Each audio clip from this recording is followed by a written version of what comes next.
Hey brother! Ben, last week a brand new trailer for Pixar's Coco came out, and as ever there is a ton to unpack, but easily the thing that stood out to me the most was this lovely creature. I mean, multi-combination creature with wings, talons, and claws? I mean, not for nothing, but this thing totally looks like a grizzly eagle shark. Is it possible that we inspired a character in a Pixar movie?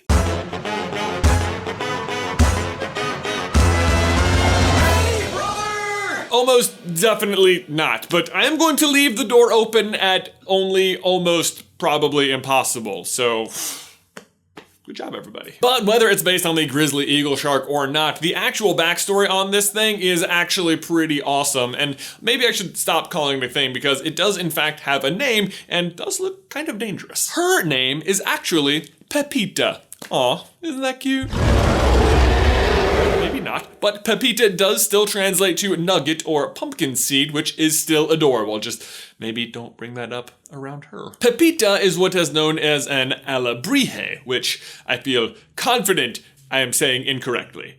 Our editor Derek is just staring at me like, but whatever, sticking to that pronunciation, Alebrijes. First, let's get some background on them, and then we can discuss how it's gonna fit into the Pixar universe, or more specifically, Coco. Alebrijes are brightly colored Mexican folk art sculptures of fantastical creatures. They originated from a single man, Pedro Linares, who in the 1930s fell ill and began having fever dreams where he imagined a very strange place. In this place, he imagined trees, rocks, clouds, rivers, but instead of those things being those things, they were instead weirdly colored creatures and animals that he had never seen before that weren't even animals. They were just mixtures and crossbreeds of different animals. Wow, are we sure he didn't actually just invent Pokemon? Like, in the 1930s? Yeah, no, I'm pretty sure he just invented Mexican Pokemon because that is exactly what this sounds like. Man, can you imagine how different those games would be if this guy was born in the 90s and had, you know, like a background in game design? Oh, what is pocket monster in Spanish? Monstero de bolsillo, so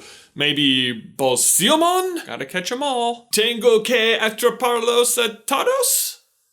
I'm sorry, Mexico.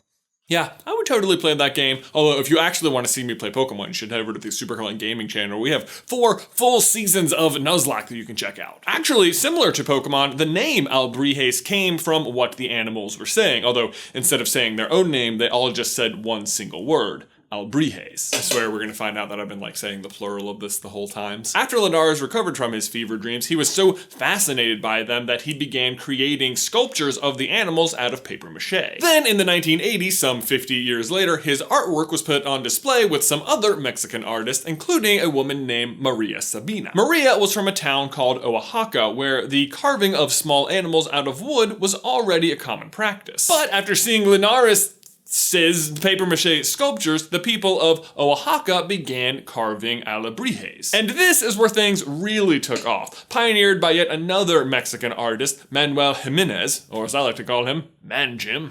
Seriously, I am so sorry, Mexico. Man Jim began spreading the craft to other towns, which crazily started to become a big source of income for them. And I don't know about you guys, but I love the idea that an entire town is known for and or surviving by carving little wooden figures of made-up creatures. That is awesome. Like, it is literally estimated that over 150 different families made their living by carving alejibres. Over 150? Like, maybe 151? I mean, I swear, are we sure it's not just Pokemon? Tengo que atraparlos a todos! Bolsillamon! I think what I just had there was an Italian accent on a Mexican word that I made up about a Japanese game, so I feel certain that I have offended somebody. But the trade became so popular that the word Alebrije stopped just meaning made-up fantastical creature and instead became a verb for carving small made-up creatures out of wood. And Alebrijes rose in popularity so much that families were literally stopping other professions like farming to instead carve these little things. Can you imagine just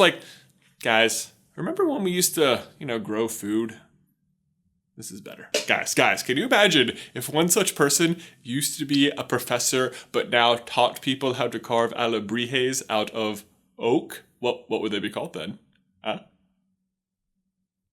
And initially, this was great. Had a lot of different families competing with each other, each trying to carve out their own niche. I guess that is something you would do. On fire today, guys. I saw what you did there. Sorry, I'll stop. I don't want you guys to get bored. Not that you would. Just please stick around. Please don't leave. I promise we're gonna branch out. Okay, seriously, sorry. Enough puns. Going back to Pixar. Back to my roots. Seriously though, eventually the market became saturated and design started to become less imaginative. I mean, I guess there's only so many brightly colored fantastical creatures a man can own, right? He said 7 generations into Pokemon and still actively playing Pokemon Go. But by the early 2000s, the Alebrijes had fallen out of popularity, basically creating 2 different tiers, the highly ornate, very expensive Alebrije, or the mediocre, cheap, highly reproduced Alebrije, which I feel like is probably what you see at like gift shops, you know, like right there next to all the keychains with individual names on them. Ugh.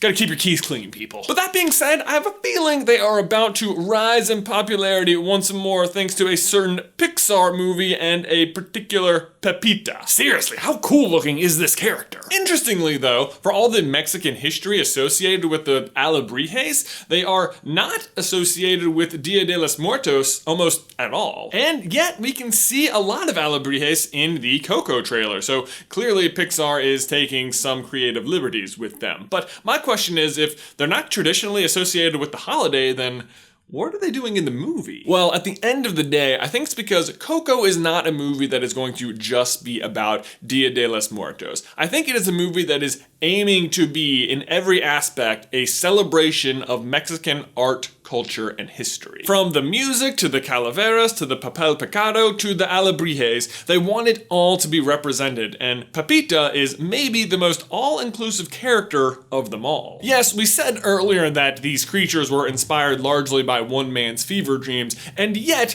even those creatures you can trace back some further Mexican art and history to. For example, many of these supernatural creatures of Mexico's indigenous past were brightly colored when painted. Elements of Mexico City's Chinatown can be seen, and maybe most relevant is the terrifying and sometimes fantastical art of Jose Guadalupe Posada. Best name ever, by the way. He's responsible for like the whole Calaveras skull thing, which is so largely associated with the holiday now and basically the inspiration for every other character in the movie. But all of that, I think, has been expertly rolled into this one terrifying but also awesome creature, Pepita. But as for what she will specifically be doing in the movies, Alebrijes have been known to, especially the monsters, ward off bad spirits. And in the trailer, she does look to be chasing down Miguel, who I can't imagine is like a bad guy or like wishing harm on any of them, but in the world of the dead, I can imagine a living boy being considered a bad spirit that needed to be scared off. So she might not be a grizzly eagle shark, but this Tiger-Ram-Eagle-Iguana might just be the character I am most looking forward to seeing in Coco. Ben, my question for you and everybody else is, we've seen a couple of trailers for Coco now. What are you most looking forward to? Like the music, the culture, the Alebrijes, and what combination of animals would you put together to make your own Alebrijes? Let me know in the towel section down below. Also, quick reminder that our monthly Patreon live stream is happening tonight, and it is not too late to sign up over on our Patreon page. These socks are amazing! Guys, thanks for watching the video as always. Please remember to leave a like on it if you haven't already, and subscribe so you don't miss any future Pixar action from us. If you'd like to see us review the first Coco trailer, you can click this video right here, or if you'd like to see us analyze the Norwegian culture of Frozen, you can check out this video right here. But Ben, that's all I've got for you today, man. I will see you in another life, brother.